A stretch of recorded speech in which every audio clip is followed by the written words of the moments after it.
conclure mon discours, revenir sur 2 points.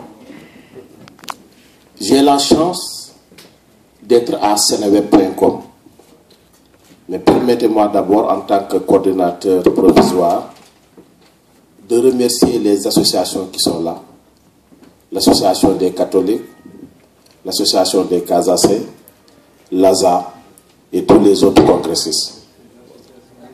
Les associations religieuses comme les Daïra et autres.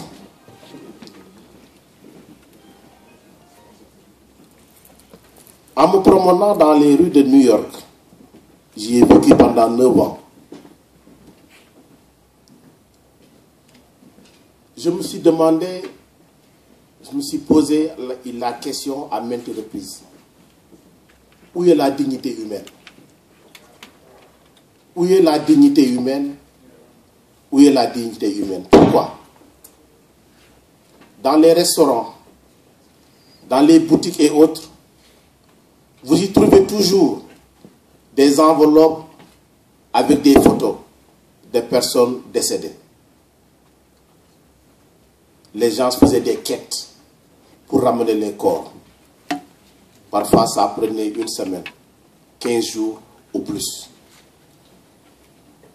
Un jour, je me suis approché de M. Lamine ici présent. J'ai dit, mais y a-t-il pas quelque part une politique d'assurance à laquelle ces gens devaient souscrire pour éviter ça, pour éviter de mettre les photos des gens partout? Il me dit, si, moi-même je me suis souscrit et ça y est à la BHS. Pourquoi l'information n'a pas été relayée pour que les Sénégalais puissent aller soit à la banque de l'habitat ou bien ailleurs pour se trouver des assurances et pour les rapatriements des corps? Il y avait un problème de dignité humaine qui se posait. Un jour, toujours à seneweb.com, lors de mes émissions du samedi Club de la Diaspora, un Sénégalais de l'Italie a appelé avec un cri de détresse. Ahmad, j'ai dit sevrer ma fille de 10 ans pour aller au Sénégal pour lui procurer un passeport. Ma fille de 10 mois. Pourquoi? Parce que je suis allé à l'ambassade de Milan pendant 10 mois, 8, 9, je ne peux pas me le procurer. Il a fallu qu'il parte au Sénégal avec sa fille, lui trouver un passeport et revenir. Nous sommes au XXIe siècle. La technologie, elle est là. Et nous savons que les Sénégalais ont ce savoir. Pourquoi ne pas regrouper ces Sénégalais? Leur demander de se concerter et de trouver des solutions par rapport à ce problème et le proposer à l'État du Sénégal. Parce que nous, Sénégalais, avons l'habitude de tout attendre des autorités étatiques. Parce que nous, Sénégalais, nous n'avons pas l'habitude de prendre des initiatives et aller dire à l'État, voilà ce que nous pensons. Vous voulez notre développement. Vous voulez que nous, Sénégalais de la diaspora, soyons dans les meilleures conditions. Voilà notre contribution. Et pour terminer, je vais vous rencontrer le cri de détresse d'un Sénégalais vivant en Argentine qui m'a appelé il y a de cela 5 ans. Toujours à la radio. Il me disait que Ahmad, que pouvez-vous faire pour mes frères qui ont été condamnés dans une prison ici, près de l'Argentine? Leur seul défaut, c'était d'être présent dans un pays et leur passeport était expiré.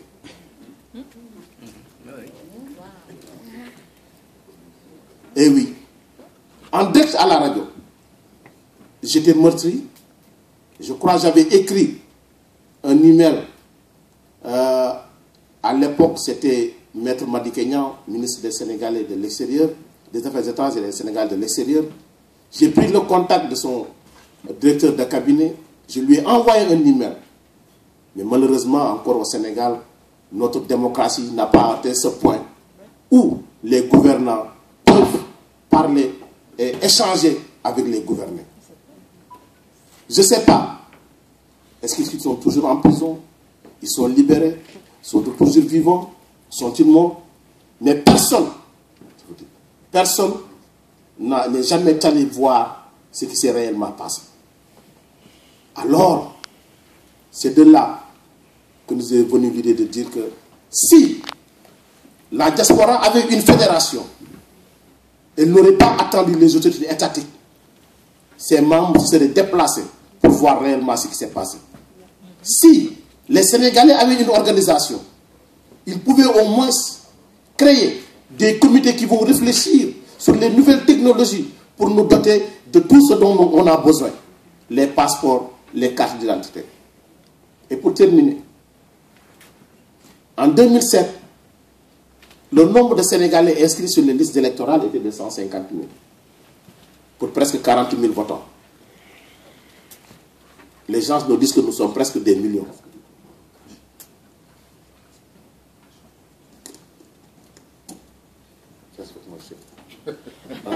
Les gens nous disent que nous sommes presque des millions.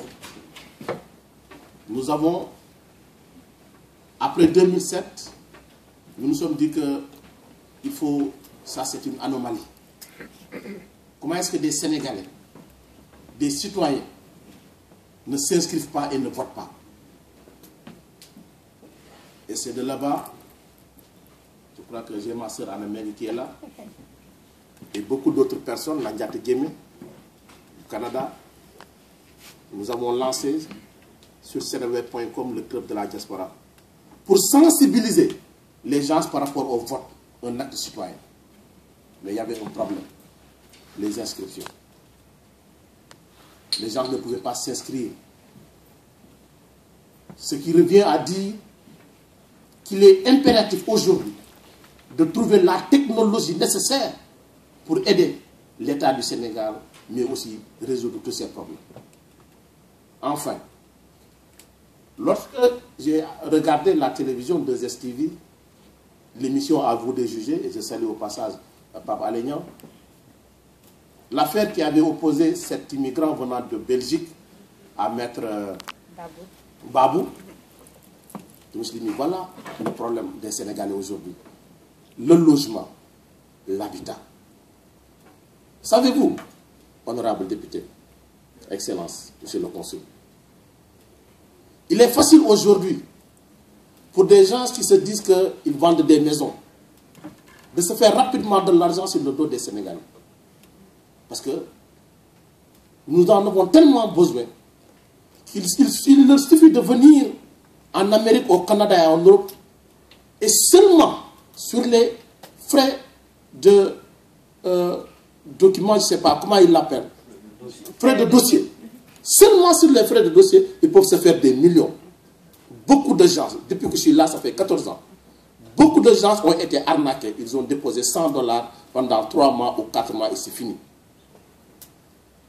Parce qu'ils savent que ça, tous les Sénégalais de la diaspora veulent une maison.